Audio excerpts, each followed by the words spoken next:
Mahigit 80 taon na ang lumipas mula nang matapos ang ikalawang digmaang pandaigdig, ang huling tunay na pandaigdigang labanan at ang pinakamadugong digmaan sa kasaysayan. Tinatayang 70-85 milyong tao ang namatay. Simula noon, maraming bansa ang lumagda sa kasunduan, bumuo ng alyansa, at gumawa ng hakbang para hindi na maulit ang kasaysayan. Pero baka hindi pa ito sapat. Sa ngayon, nasa bingit ng ikatlong digmaang pandaigdig ang mundo, kung saan nagbababala ang mga eksperto at naghahanda ang mga leader para sa pinakamasamang senaryo. Tatalakayin ng bidyong ito ang 4 na posibleng pinagmumulan ng sigalot na maaaring magpasimula ng panibagong pandaigdigang digmaan, mas malala at mas mapanira kaysa sa anumang nakita na noon. Magsisimula tayo sa pinakahalatang puwersa ngayon, ang Rusya. Sa lahat ng pangunahing militar na kapangyarihan, Rusya ang itinuturing na pinakamalamang magsimula ng ikatlong digmaang pandaigdig, lalo na sa ilalim ng kasalukuyang pangulo nito, si Vladimir Putin. Ipinakita ng bansa ang hayagang hindi paggalang sa mga batas internasyonal, hangganan at soberanya ng iba, tulad noong sinalakay nito ang Georgia noong 2000 at 8 nang sa pilitang kinuha ang kontrol sa Crimea noong 2000 at 14 kamakailan at mas dramatiko nang inilunsad nito ang malawakang pananakop sa Ukraine noong 2022. Mas nakakabahala, habang nagpapatuloy ang digmaan, lumalaki rin ang ambisyon ng Rusya. Noong una, sinabi ni Putin na ang pananakop o espesyal na operasyong militar ay para raw palayain ang mga Ukrainian at Russian sa silangang bahagi ng bansa mula sa mapanupil na Nazi na rehimen. Nakatuon lang ang focus niya sa 4 na rehiyon: Donetsk, Luhansk, Zaporizhia at Kherson. Habang lumilipas ang panahon, nagbago ito ng husto. Mukhang porsigido na si Putin sa tuluyang pananakop sa Ukraine. Sinabi niya na parang pag-aari ng Russia ang Ukraine at binanggit ang pagbuo ng buffer zone sa mga hangganan nito. Malamang nais niyang tapusin ang kasalukuyang pamahalaan at palitan si Vladimir Zelensky ng isang tau-tauhang kontrolado ng Kremlin na susunod kay Putin sa mga susunod na taon. Dagdag pa, nabigo ang lahat ng pagsisikap ng kanluran na magkaroon ng kasunduan sa kapayapaan sa pagitan ng Russia at Ukraine. Isa sa mga bagong pagsubok ni Pangulong Donald Trump ay maaring magdulot ng malaking problema. Noong Nobyembre, ipinahayag ni Trump ang 28-puntong plano para tapusin ang digmaan sa Ukraine. Kasama rito ang paghingi sa Ukraine na isuko ang malaking bahagi ng kanilang teritoryo sa Russia at bawasan ang kanilang mga operasyong militar. Kasama rin dito ang pagbabawal sa posibilidad na sumali ang Ukraine sa NATO alliance sa hinaharap. Maraming leader ng Europa ang hayagang bumatikos sa panukala na sinasabing masyadong maraming konsesyon ang ibinigay ng United States sa Russia, habang pinipilit ang Ukraine na tanggapin ang mga kondisyong magpapahina sa kanilang politika at soberanya. Sa pagpapatuloy, sinabi ni Kaja Kallas, isa sa mga pangunahing diplomat ng European Union, sa mga mamamahayag na ang presyon ay dapat mapunta sa agresor, hindi sa biktima. Ipinahayag din ng mga opisyal ng Europa na nabigla sila sa kasunduan mula noon. Maraming leader ng kontinente ang hindi isinama sa pagbuo ng draft. Ayon kay politiko-diplomatic correspondent Felicia Schwartz, na nagsabing, Amerikano ang dokumento na may ambag mula sa Russia. Ang pangunahing pangamba sa ganitong kasunduan ay baka magtakda ito ng nakakabahalang president ayon sa Europa. Malamang magbukas ito ng daan para sa higit pang agresyon at pananakop ng Russia sa ibang bansa.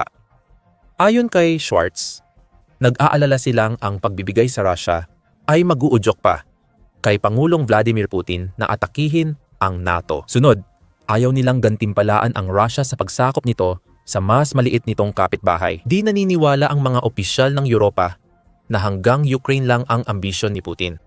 Ang mga takot na ito ay sinuportahan ng tila kawalan ng interes ni Putin sa planong pangkapayapaan.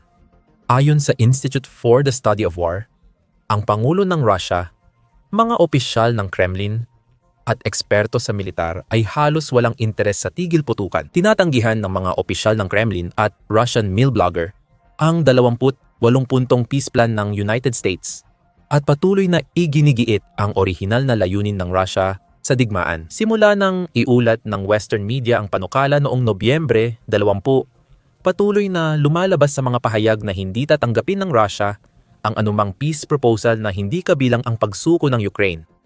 Hindi na nakagugulat na porsigido si Putin ipagpatuloy ang digmaan kahit may krisis sa ekonomiya, kakulangan sa manggagawa, at marami pang ibang problema ang kanyang bansa. Dahan-dahan pero tuloy-tuloy ang pagsulong ng kanilang puwersa sa labanan. Patuloy itong nalulugi at ayon sa ulat, mahigit 11 milyong sundalong Ruso ang napatay o nasugatan at ang bilang ng mga nasira o nawasak na tangke, armored vehicles, air defenses, at iba pang katulad na kagamitan ay patuloy na tumataas. Pero matagal nang napatunayan na hindi gaanong pinapahalagahan ni Putin ang buhay ng mga sundalo o nag-aalala kung ilang tangke, eroplano, at sasakyan ng Russia ang napasabog. Mahalaga sa kanya ang kapangyarihan. At hanggat ang kanyang makinarya ng digmaan ay nakakamit ng tagumpay, kahit gaano pa ito kaliit at kabagal, epektibong lumalawak ang kanyang kapangyarihan. Sapat na iyon para sa kanya. Kamakailan, nahirapan din ang Ukraine sa lakas tao, katiwalian sa gobyerno, at lumalalang pagkadismaya sa digmaan na wala namang palatandaan na matatapos na. Kaya nga, hindi natuwa si Putin na tanggihan ang mga kasunduan sa kapayapaan at tumanggi rin sa ikalawang pagpupulong kay Trump sa Budapest. Hinikayat din niya ang mga commander na samantalahin ang pagkakataon at maglunsad ng mas malalaki, matapang, at nakamamatay na airstrike sa mga bayan, lungsod, at infrastruktura ng Ukraine. At hindi siya tumigil doon. Nitong mga buwan, nakita rin nating sinubukan at ginuulo ng Russia ang depensa ng NATO. Madalas, may mga drone at jet ng Russia na lumalampas sa Ukraine at pumapasok sa himpapawid ng ibang bansa tulad ng Poland, Estonia, at Romania bilang halimbawa. Nagbabala ang punong ministro ng Poland na ngayon ang pinakamalapit na bansa nila sa labanan mula ikalawang digmaang pandaigdig. Binanggit ng NATO na bahagi ang kilos ng Russia ng lumalalang irresponsableng pattern na nagpapataas ng tensyon, panganib ng maling kalkulasyon, at naglalagay sa buhay ng tao sa peligro. Ilang bansa sa silangan ng NATO, gaya ng Latvia, Lithuania, Poland, Estonia, at Finland ay nagpapalakas ng proteksyon sa kanilang hangganan. Ang 5 bansang ito ay kamakailan lamang umatras mula sa isang kasunduan tungkol sa landmine na malinaw na nagpapahiwatig ng kanilang intensyon na maglagay ng mga mina at iba pang depensa sa kanilang mga hangganan upang gawing mas mahirap para sa sinumang puwersang mananakop na darating. Sa mga susunod na buwan o taon, walang duda na tumataas ang takot na isa o higit pa sa mga bansang ito, lalo na ang 3 estado ng Baltic, ang maaring isunod sa listahan ng Kremlin. Maaaring mas malaki at malawak pa ang ambisyon ng Rusya. Kamakailan, pinalakas nito ang produksyon ng hypersonic missile na kayang tumama sa target na lampas 3,000 at 400 milya ang layo, na maglalagay sa buong Europa at kanlurang bahagi ng Estados Unidos. Bukod pa dyan, kamakailan ding nagsagawa ang Rusya ng matagumpay na pagsubok ng isa sa mga pinaka-nakababahalang dagdag sa kanilang arsenal sa loob ng mahabang panahon, ang Borovesnik nuclear-powered cruise missile. Tinatawag ding lumilipad na Chernobyl. Hindi lang umano halos walang limitasyon ang abot ng misil na ito, kundi likas din na delikado ang disenyo nito, na nagpapataas ng panganib ng isang malawakang nuclear na sakuna. Hindi natin alam kung gaano kalaki ang pinsalang magagawa ng sandatang ito kung ilunsad sa Ukraine, Baltics o iba pang target na bansa. Ipinagmamalaki ni Putin na binigyan niya ang Russia ng pinakamataas na nuclear arsenal sa mundo. Sa ganitong malinaw na palatandaan ng paglala, mas mataas na ngayon ang panganib ng pag-atake ng Russia sa isang bansang NATO. At ayon sa Artikulo 5 ng North Atlantic Treaty, anumang pag-atake sa isang miyembro ng NATO ay itinuturing na pag-atake sa buong alyansa. Ibig sabihin, lahat ng 32 miyembro ay kailangang tumugon, kahit tila hindi patas ang laban ng 32 bansa laban sa isa. Kaya para ba ring magdulot ng matinding pinsala ng Rusya sa anumang bansang madaanan. Maaari rin nitong tawagin ang mga kaalyado tulad ng Hilagang Korea, Iran, at posibleng China para sumama sa kanilang panig sa nagbabadyang pandaigdigang labanan. Ayon sa maraming eksperto, ang China ang ikalawang pinakamalamang na bansa sa Asya na posibleng magsimula ng ikatlong digmaang pandaigdig ngayon. Mga eksperto tulad ni Shi Risheng, ang Deputy Chief ng General Staff para sa Intelligence sa Defense Ministry ng Taiwan, na nagbigay rin ng babala kaugnay sa 28-point Ukraine Peace Plan ni Trump. Sa pagbatikos sa plano sa Warsaw Security Forum, nagbabala ang Deputy Chief na kung papayagang palawakin ng Russia ang kanilang aggression, maaaring samantalahin ng China ang pagkakataon upang ilunsad ang sarili nitong opensiba sa Taiwan. Kung umatake ang China sa Taiwan habang lumalakas ang opensiba ng Russia sa Ukraine, posibleng magdulot ito ng dalawang front na krisis sa geopolitika. Marami pang ibang analyst ang lalong nababahala tungkol sa banta ng nalalapit na aksyon ng China sa Taiwan, lalo na ngayon na nasira ang relasyon ng China at United States kamakailan dahil sa mga sigalot sa taripa sa pagitan nina Trump at Pangulong Xi Jinping ng China. Alam din ng marami na itinuturing ng Beijing ang bansang isla ng Taiwan bilang mahalagang bahagi ng kanilang plano na pag-isahin ang teritoryo ng China. Lalo itong naging agresibo laban sa isla nitong mga nakaraang taon. Kinokondena ang Democratic Progressive Party ng Taiwan na nanalo ng ikatlong termino noong 2024 habang nagsasagawa ng live-fire military exercises sa Taiwan Strait na tinitingnan ng iba bilang paghahanda sa posibleng blockade para pabagsakin ang pamahalaan sa Taipei sa hinaharap. Ayon sa British Broadcasting Corporation, nakita rin ang China na nagsasagawa ng karagdagang live-fire drills sa iba pang lugar na malapit sa Vietnam at Australia. Halimbawa, habang sinusubukan ang mga kagamitang tila idinisenyo para sa pananakop sa Taiwan, tulad ng bagong landing barge at deep-sea cable cutter na kayang putulin ang komunikasyon ng Taiwan sa mundo. Samantala, todo suporta ang United States sa Taiwan, kabilang ang pinansyal, militar, at pampulitikang tulong para sa isla. Lalo pang pinapalala ang tensyon ng isang sigalot na tila mas malapit at hindi na maiiwasan kaysa dati. Sa katunayan, maraming tagamasid ang naniniwala na maaaring magsagawa ng aksyong militar ang China laban sa Taiwan sa taong 2027 lalo na't may espesyal na kahalagahan ang taon na ito bilang ika-100 anibersaryo ng People's Liberation Army. Ngunit kung nais ng China ang Taiwan, malamang na kailangan muna nitong harapin ang Amerika. Palagi ang binigyang diin ng mga opisyal ng United States ang malinaw na hangarin o tungkulin na ipagtanggol ang Taiwan sa anumang sitwasyon. Nauunawaan ng China na ang pagsalakay sa Taiwan ay maaaring magdulot ng direktang digmaan kontra United States ayon sa Time Magazine.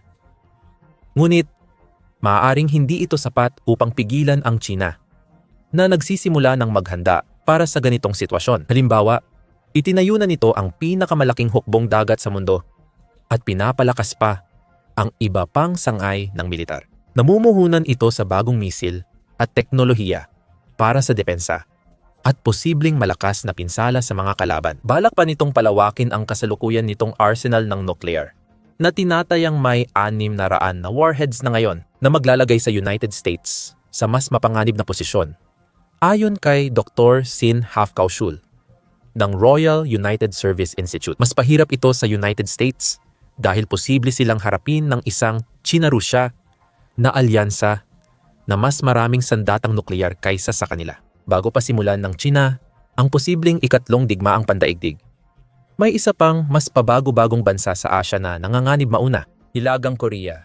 Sa kabila ng maliit nitong sukat, lalo na kung ikukumpara sa mga pangunahing militar na kapangyarihan na nabanggit kanina, nananatiling isang nuclear power ang Hilagang Korea at walang tigil na pinapalakas ang kanilang kakayahang militar nitong mga nakaraang taon, gumagawa at sumusubok ng maraming cruise at ballistic missiles. Bagaman pinaniniwala ang may mga depekto ang marami sa kanilang mga disenyo, may ilan na posibleng kayang maglakbay ng malalayong distansya na naglalagay sa mga bansa sa buong mundo sa abot ng Pyongyang. Sa Timog Korean Peninsula, lalong nababahala ang mga opisyal sa posibilidad ng ganap na digmaan. Halimbawa, kamakailan lang ay inamin ni Pangulong Lee Jae-myung ng Timog Korea na ang peninsula ay nasa isang napakadelikadong sitwasyon na may napakatotoong posibilidad na sumiklab ang digmaan anumang sandali. Sinabi ni Lee na patuloy na tinatanggihan ng Hilagang Korea ang mga tawag ng Seoul para sa komunikasyon at pagpakalma